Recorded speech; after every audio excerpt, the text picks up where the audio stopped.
Tom Swarbrick on LBC. Very good afternoon to you. First this hour. But we've had very strong talks. They went, I would say, perfectly. I would say that if they carry through with that, it'll end that problem, that conflict. It's taco time again. Donald Trump has been speaking, he says, with the Iranians and come to, quote, a deal which could, again, he says, lead to joint leadership of the Straits of Hormuz. Simon Marks is LBC's Washington correspondent who has the onerous task of trying to pick out, Simon, where we're going now, given what the president has just said.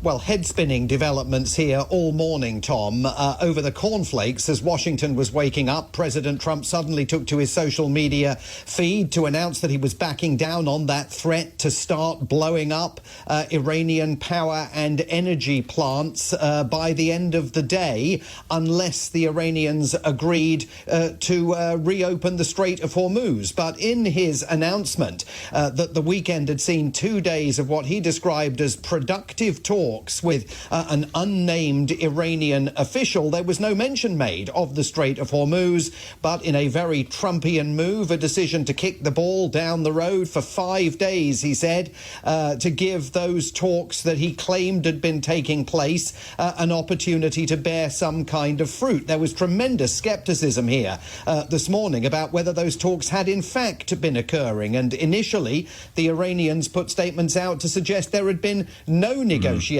underway. Then when President Trump left Palm Beach to head off on a trip to Memphis today, he fueled speculation that he was making all of this up as he went along. What about the Strait of Hormuz? Who's going to be in control of that? That'll be opened very soon if this works. How soon? And who's in control of it? Will Iran still be able to control the flow of oil? Be jointly controlled. By whom? Maybe me.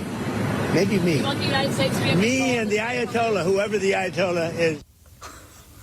But within the last hour, we have more information about the nature of the conversations that Steve Witkoff and Jared Kushner have been having, and they appear to be conversations that have been taking place with the Speaker of Iran's Parliament, Mohammed Ghalibaf, who is a long-term official within the Iranian government. He was very close to the late Supreme Leader, the Ayatollah Ali Khamenei, who, of course, was killed in airstrikes on the first day of this conflict, but he is a man who at times has projected himself as something of a modernist reformer, at other times has projected himself as a hardliner, and certainly has political ambition. He's run for the Iranian presidency in the past, but failed in his efforts to secure that position within the government. He is reportedly being asked by the Americans for some kind of meeting this coming weekend. Where and how that meeting might occur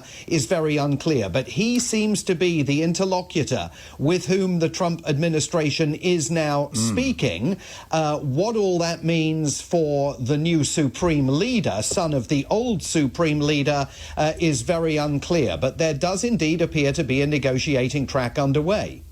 Well, that being said, Simon, I can tell you in the last few moments, he has denied he has spoken to the United States at all. The Iranian Parliament Speaker says he hasn't had any conversations with the US, so God knows what's happening.